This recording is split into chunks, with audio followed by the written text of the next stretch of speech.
Okay, hello everyone. So today is Tuesday, and as you can see, gold swing day, and what a swing day! All right, as you can see, it's just boom. So what to do? Obviously, we don't want to be buying there. It doesn't mean it can't go any higher.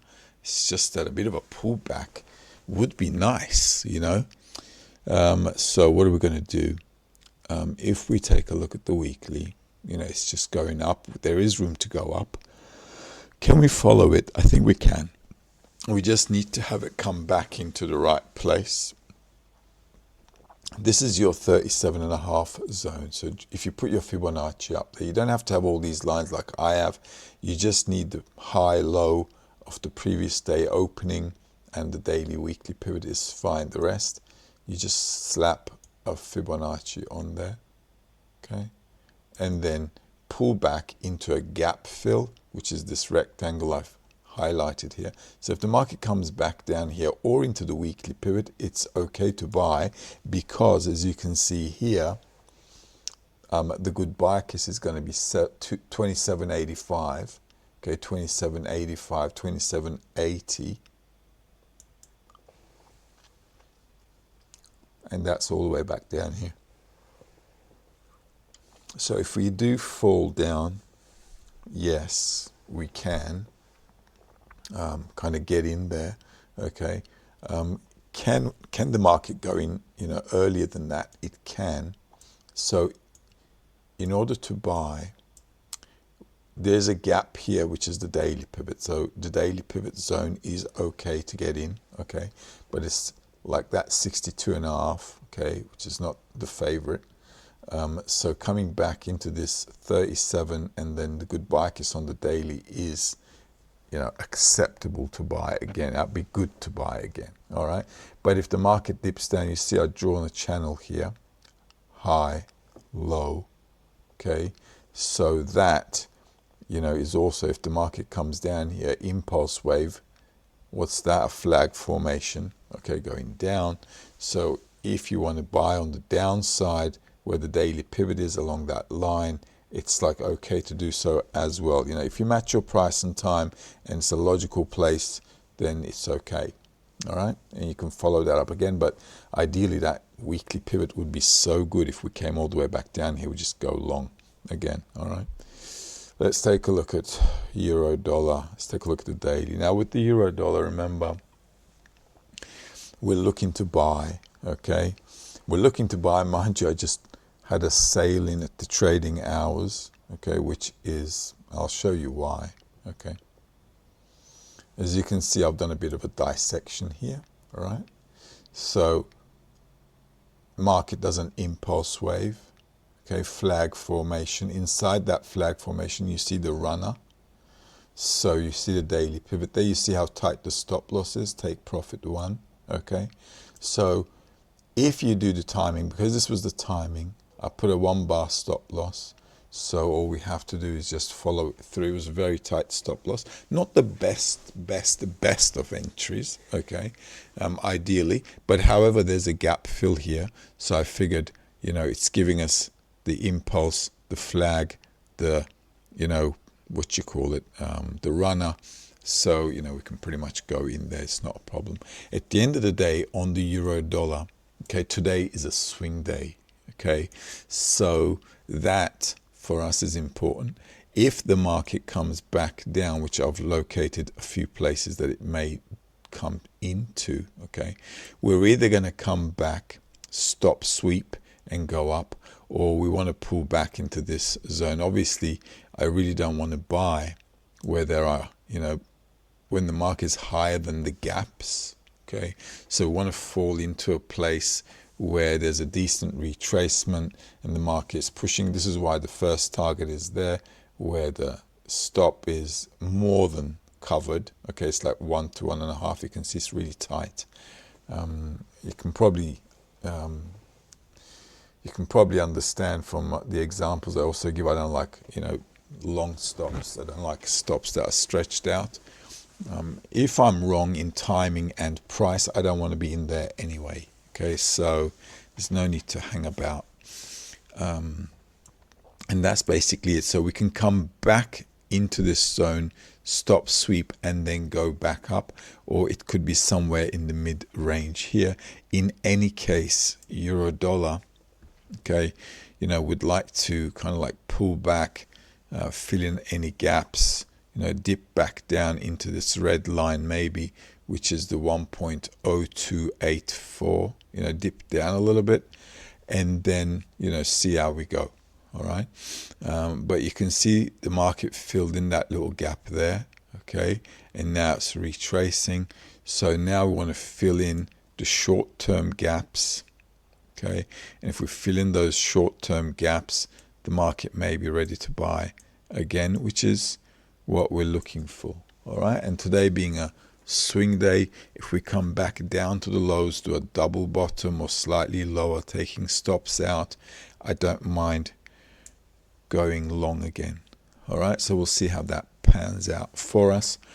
There's still, remember, I did say the market, can dip down a little bit more, but this is already a good, this is a good sign, okay, which is what we were expecting. So if the market dips down, looking to go long is how we want to deal with that.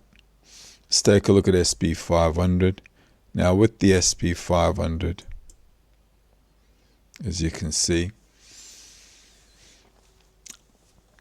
market nicely closing gaps. That was a swing day. Now remember, I said with the SP 500, it's not a swing day, okay, and we can expect the market to come lower. Yesterday, obviously, wanting to fill in the gap is a good idea. The market likes to do that. And then pushing down, shoving down is okay. But at the end of the day, we still have to understand that this resistance zone is the result of an upwards trend. Okay, so let's do this. Okay, so it's like we're taking a breather on the way up kind of thing. If it comes down, these are the levels where we want to be going in.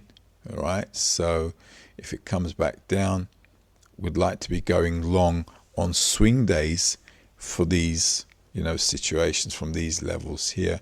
We'd like to buy again. There's a bit of a gap still here. We'll keep it in mind. Sooner or later, it doesn't all go up forever. We will have a dip down and then, start going back up again like the markets always do. And we might also have that again. If you take a look at, okay, in all the, previous years as well, there is a time when the market comes back down and then starts going back up again, and that's just the way it is.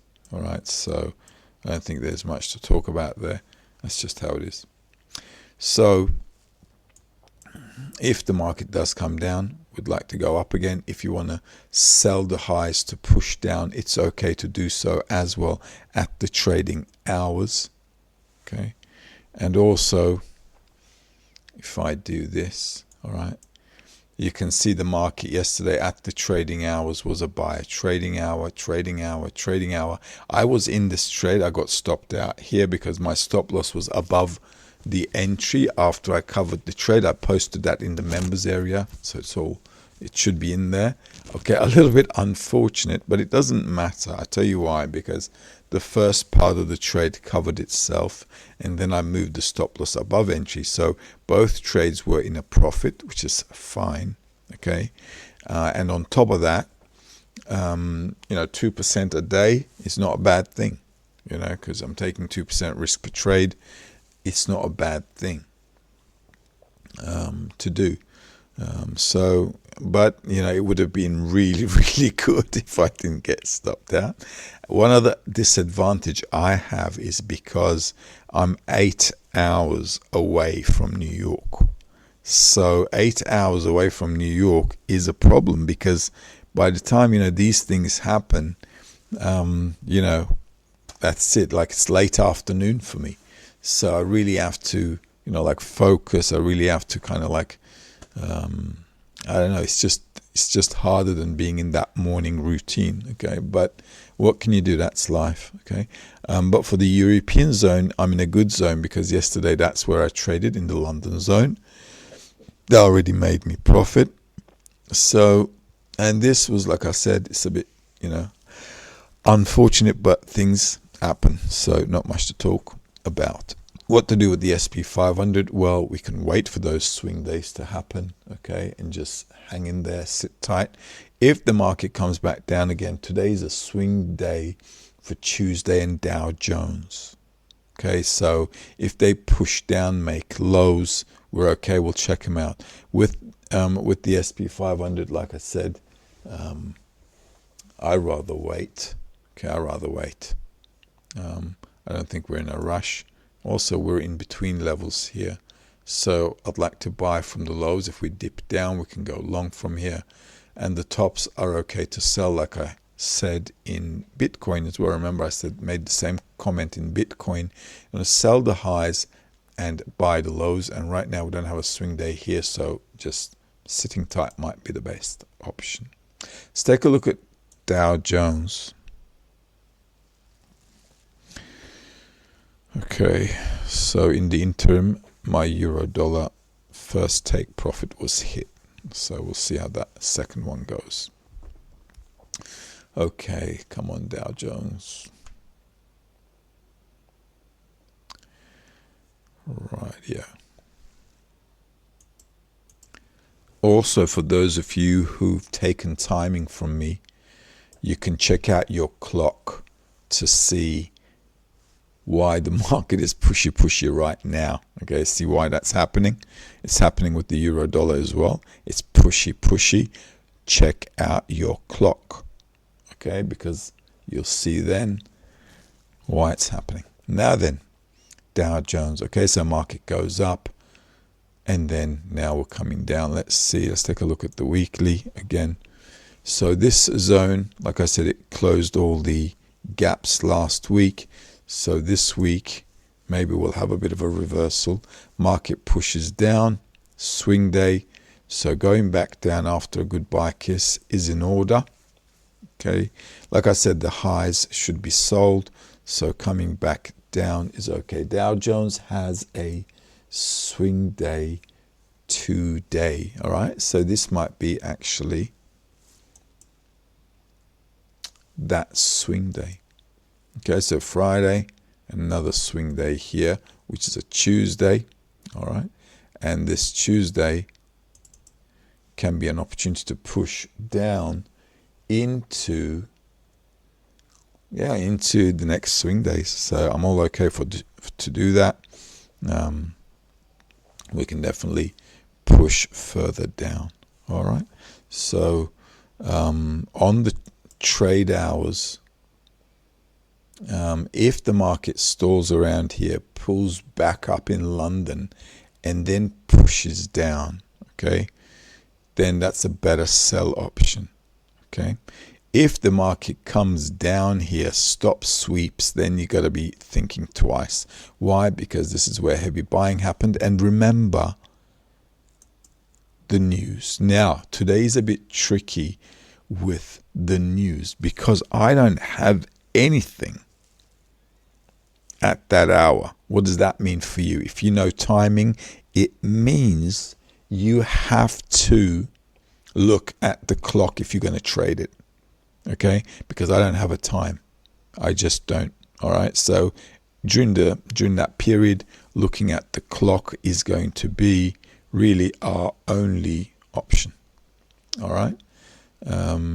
If you want to trade it. So be mindful because these hours really, 6 o'clock, I just got nothing. All right, so check 5:30 what's happening on your clock, and then going towards 6:30 what's happening on the clock.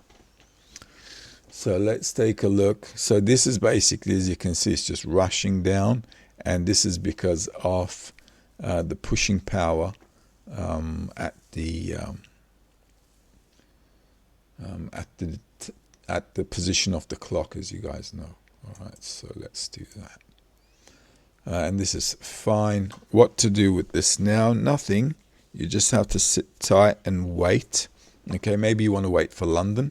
If London starts to buy from here, again, that might be a good idea. If it falls down even further, it's all good. You can, follow the impulse wave as well. You see, this is a 1, 2, 3 tap. So the market, selling off is logical. And then what you want to do is this is where the impulse started. So let's take that. Okay. And you see we've got room to come down here to close the gap. And it's 37.5. And you see how all of a sudden buying is coming in. Okay, so that's just how it is. So be mindful. Wait for the hours and then work. If you want to trade on this at lunchtime, at 1:40 to 2:30, you might do so. If it's a good spot, try it out. You can. This is for anything and everything, okay, that you might be trading. Just make sure you match time and price, okay, and check your clockwork if you know timing. If you don't, just stick with the hours and your technical analysis, and that's it, okay. With NASDAQ, let's take a look at NASDAQ. And okay, let's take a look at NASDAQ. Now NASDAQ, as you can see, same kind of thing. Now with NASDAQ, we didn't have a swing day. Okay, so Friday was a swing day, as you know, as with all indices. So Friday was a swing day. All right, Monday opened low. So if we dip down, this zone is here. But like I said before, I suspect this is going to break because of too many taps in there. Okay, so the buyers would be pretty exhausted. So the market, even if it goes higher, selling the highs, I'm in favor of to push down.